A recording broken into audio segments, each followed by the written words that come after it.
जय हिंद साथियों। आप सभी का स्वागत है हमारे यूट्यूब चैनल परफेक्ट नॉलेज 2 में। हम लोग आज बात करेंगे बहुत ही रोचक न्यूज़ के बारे में। जी हाँ साथियों, आपको आश्चर्य लगेगा कि जिस बिसलरी पानी को आप 20 रुपये में ख़रीद कर पीते हैं, बोतल 1 लीटर, वह अब बिक्री होने वाली है। बिक्री होने का मतलब वो तो बेच ही रही है। साथियों, इसका मालिक अब रतन टाटा जी का टाटा ग्रुप्स कंपनी हो सकती है। लगभग ये डील 6,000 से 7,000 करोड़ में बिकने वाली है। चलिए इसके बारे में हम लोग विस्तार से बात करते हैं। इसका क्या कारण है, क्यों बेच रही है कंपनी, जानते हैं। Soft drink brand Thums Up, Gold Spot और लिम्का कोको कोला को बेचने के लगभग 3 दशक बाद रमेश चौहान बिसलरी इंटरनेशनल को बेचने जा रहे हैं। साथियों, जब 30 साल पहले आप जो कोको कोला ब्रांड्स पीते हैं, जितने भी हैं सॉफ्ट ड्रिंक, इन सभी का मालिक भी रमेश चौहान जी ही थे, जो वर्तमान में बिसलरी पानी का मालिक हैं। इनका कहना है कि इनकी बेटी बिजनेस में दिलचस्प नहीं रख रही है, तो इस बिजनेस को आगे अच्छी तरह से कंटिन्यू रहे, इसलिए यह टाटा से प्रभावित होकर, हालांकि और भी कंपनियां खरीदना चाह रही थी रिलायंस जैसे, तो उन सब को नहीं देकर ये टाटा कंपनी को दे रही है। तो सबसे पहले तो इसके लिए एक लाइक इसलिए बनता है कि इन्होंने टाटा कंपनी को चुना है। टाटा कंपनी जो भारत के दिल में रहते हैं। हालांकि इस रिपोर्ट के सामने आने के बाद न्यूज एजेंसी पीटीआई ने बिसलेरी के चेयरमैन रमेश चौहान से बात की। चौहान ने कहा कि वह अपने पैकेज्ड पानी के कारोबार के लिए खरीदार की तलाश कर रहे थे। जी, आपको मैं बताया। हालांकि 7,000 करोड़ की डील अभी फाइनल नहीं हुई है, लेकिन संभावना है।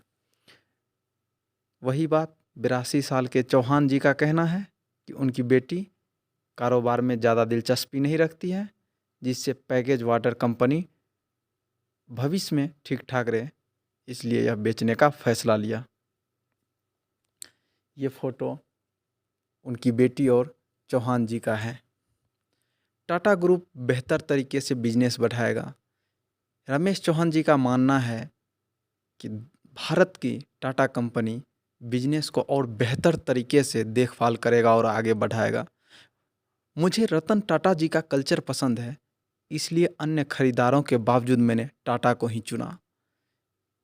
बिसलेरी को खरीदने के लिए रिलायंस रिटेल, नेस्ले और डेनॉन सहित कई दावेदार थे। हालांकि 7,000 में बेचने के बाद 7,000 करोड़ या 6,000 करोड़ जो भी डील होंगे, उसे बेचने के बाद वो पैसे क्या करेंगे। तो उनका मानना है या कहना है कि चौहान ने कहा कि वह बिसलरी में माइनॉरिटी स्टेक भी नहीं रखेंगे। उन्होंने कहा कि बिजनेस को बेचने के बाद उन्हें कंपनी में माइनॉरिटी स्टॉक होल्ड का कोई कारण नज़र नहीं आता है। उन्होंने बताया कि बोतल बंद पानी के कारोबार से बाहर निकलने के बाद वह वाटर हार्वेस्टिंग, प्लास्टिक रिसाइकलिंग जैसे पर्यावरण और चैरिटी से जुड़े कामों पर फोकस करना चाहते हैं। FY23 में 220 करोड़ के प्रॉपर्टी का अनुमान है। चौहान ने कहा कि FY23 के लिए बिसलेरी ब्रांड का कारोबार 220 करोड़ रुपये के प्रॉफिट के साथ 2,500 करोड़ रुपये होने का अनुमान है। मार्च 2021 को खत्म साल में कंपनी ने 1181.7 करोड़ रुपये की बिक्री की और 95 करोड़ रुपये का प्रॉफिट दर्ज किया। वही मार्च 2020 में खत्म वित्त वर्ष में कंपनी का रेवेन्यू लगभग 1,500 करोड़ रुपये था और 100 करोड़ रुपये का प्रॉफिट दर्ज किया गया। 27 साल की उम्र में मिनरल वाटर बेचना शुरू किए थे। अगर चौहान जी की बात करें तो इनका उम्र जब 27 साल की थी, तो इन्होंने यह काम शुरू किया था।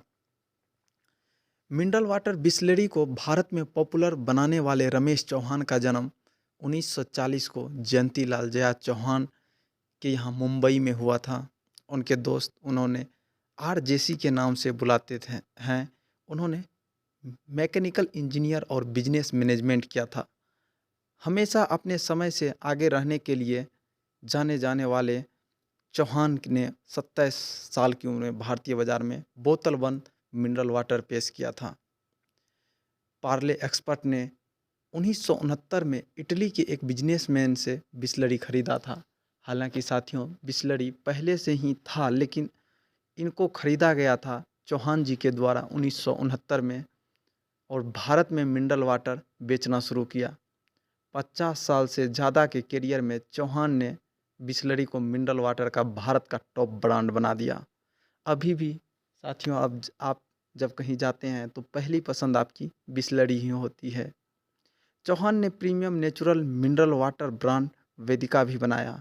इसके अलावा Thums Up, Gold Spot, Citra, Maaza और लिम्का जैसे कई ब्रांड बनाने वाले भी चौहान ही है। हालांकि इन सभी कंपनियों को 30 साल पहले ही चौहान जी ने बेच दिए थे। जयंती ने प्रोडक्ट डेवलपमेंट की पढ़ाई की। वहीं उनकी बेटी हाई स्कूल की पढ़ाई पूरी करने के बाद प्रोडक्ट डेवलपमेंट की पढ़ाई के लिए लॉस एंजल्स के fashion institute of design and merchandising FIDM में एडमिशन लिया। फिर उन्होंने इंस्टीट्यूटो मार्गोनी मिलनो में फैशन स्टाइलिंग को सीखा।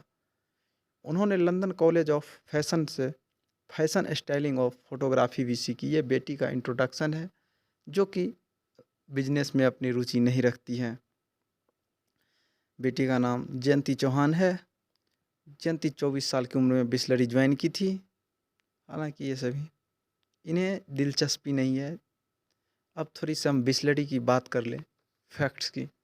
1969 में इटालियन कारोबारी से खरीदी थी Bisleri. Parle expert Italian company का नाम था। पार्ले एक्सपर्ट ने थम्स अप, गोल्ड स्पॉट और लिम्का जैसे ब्रांड भी बनाए। 1993 में कोको काला को ये ब्रांड $60 मिलियन में बेच दिया। रमेश चौहान ने इसके बाद केवल बिसलरी को आगे बढ़ाने पर फोकस किया। 2006 में बिसलरी ने उसके डिज़ाइन और पैकेजिंग को ब्लू ग्रीन कर दिया। 2021 में बिसलरी ने हाइजीन सेगमेंट से में एंट्री ली और 3 हैंड प्यूरीफायर लॉन्च किए।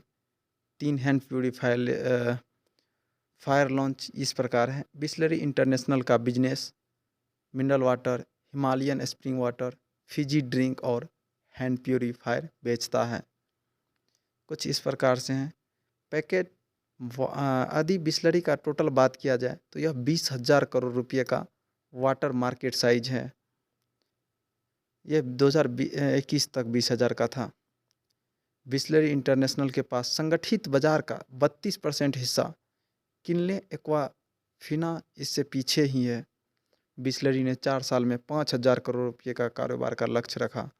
कंपनी के पास खुद का 122 ऑपरेशनल प्लांट, 4500 डिस्ट्रीब्यूटर और 5,000 डिस्ट्रीब्यूटर ट्रक है। इतना ही। हालांकि इनका काम एक अच्छा लगा कि इन्होंने टाटा कंपनी को बेचा है। इसके लिए लाइक ज़रूर करें।